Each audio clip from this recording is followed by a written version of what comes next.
अहेरी तालुक्यात शासनाच्या महसूल व वन विभागाच्या निर्णयानुसार राबवण्यात येत असलेल्या छत्रपती शिवाजी महाराज महाराजस्व समाधान शिबिर अभियानाच्या पहिल्या टप्प्यात तब्बल 6 ठिकाणी शिबिरांचे आयोजन करण्यात येणार आहे। या शिबिरांच्या माध्यमातून नागरिकांचे प्रलंबित महसुली प्रश्न तात्काळ मार्गी लावण्यासाठी प्रशासन सज्ज असून सर्वसामान्य नागरिकांनी या संधीचा लाभ घ्यावा असे आवाहन अहेरीचे तहसीलदार बालाजी सोमवंशी यांनी केले। यामध्ये भोगवटदार वर्ग 2, जमिनींचे वर्ग 1 मध्ये रूपांतर, जिवंत सातबारा मोहिमेद्वारे नोंदी दुरुस्ती, प्रलंबित फेरफार प्रकरणांचा निपटारा, सामाजिक अर्थसहाय्य योजनांचे आदेश वितरण तसेच विविध शासकीय योजनांशी संबंधित प्रश्नांचे निराकरण करण्यात येणार आहे।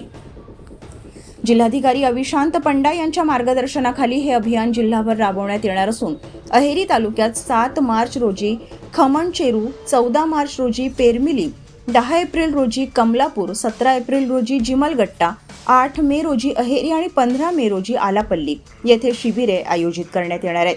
7 मार्च रोजी खमणचेरू येथे पहिले समाधान शिबिर होणार असून नागरिकांची कोणतीही गैरसोय होऊ नये यासाठी सर्व विभागांना सूचना देण्यात आल्याची माहिती तहसीलदार बालाजी सोमवंशी यांनी दिली।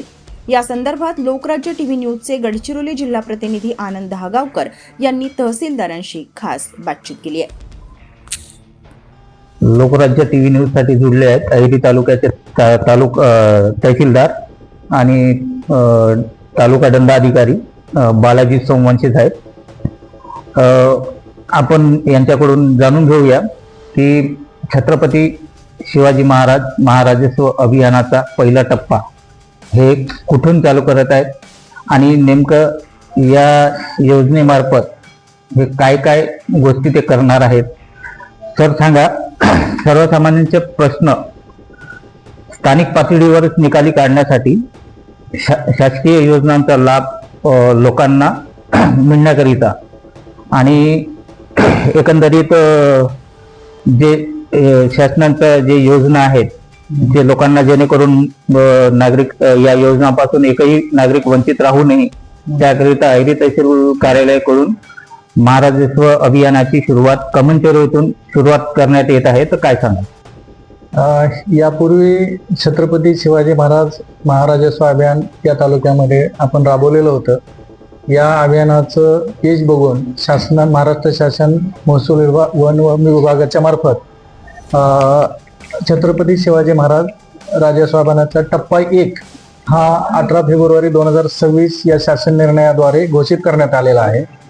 त्या अनुषंगाने आपण आपलं पूर्ण नियोजन केलेलं आहे। आपल्या जवळपास मार्चमध्ये आपण 2 शिबिरं आपल्या तालुक्यात घेणार आहे महसूल मंडळाच्या ठिकाणी, त्याचप्रमाणे एप्रिलमध्ये 2 घेणार आहे आणि मे मध्ये 2 घेणार आहे। तर या अभियानाची सुरुवात आपण खमणचेरू हे आपलं जे महसूल मंडळाचं ठिकाण आहे या ठिकाणापासून घेणार आहोत।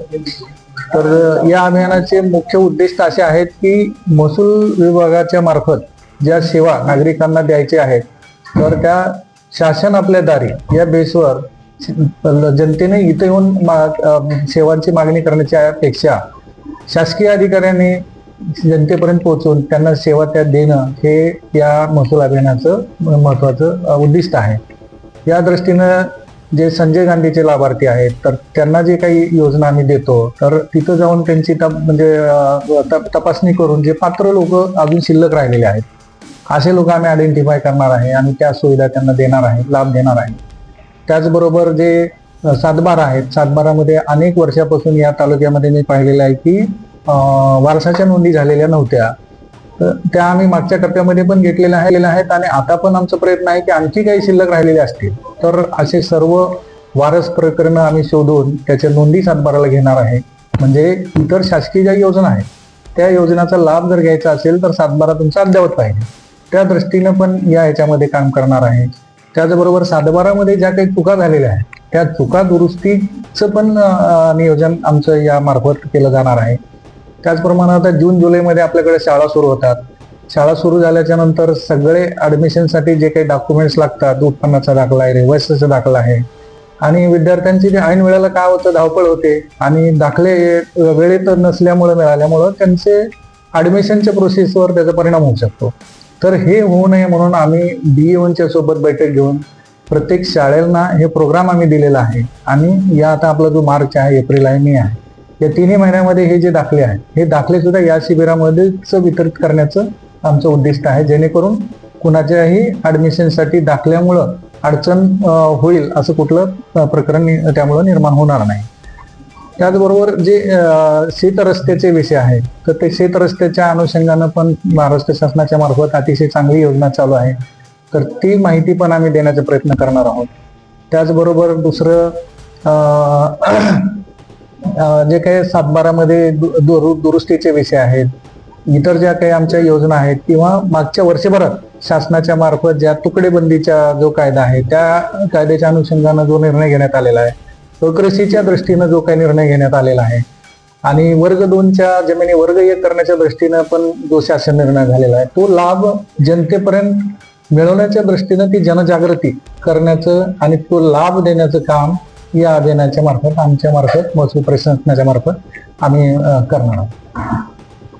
हे होते अहेरीचे तहसीलदार, जेणेकरून एकही नागरिक अहेरी तहसीलचा एकही नागरिक या सगळ्या लाभापासून वंचित राहू नये म्हणून हे अहेरी तहसील कार्यालयाकडून आवाहन केले आहे. मी आनंद दहागावकर, लोकराज्य टीव्ही न्यूज करिता अहेरी गडचिरोली.